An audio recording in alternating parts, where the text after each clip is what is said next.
అప్పు తెచ్చుకుందాం ఉందంట, అప్పెట తీద్దాం ఉందంట, తిని అగ్గొడదాం అన్నదంట. గుంట నిండా నెయ్యి పోసుకొని బాలుకి ఒక ముద్ద, ఆంటీకి ఒక ముద్ద, తాడిచెట్టు నిద్ర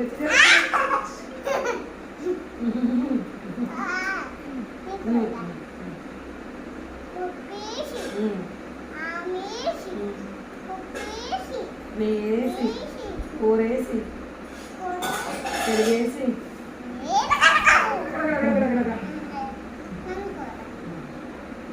ఇది అన్నం, ఇది పప్పు, ఇది రసం, ఇది కూర, ఇది పెరుగు అన్నీ కలుపుకొని గుండె నిండా నెయ్యి పోసి కలుపుకొని లక్ష్మికి ఒక ముద్ద, బాలుకి ఒక ముద్ద, మమ్మీకి ఒక ముద్ద,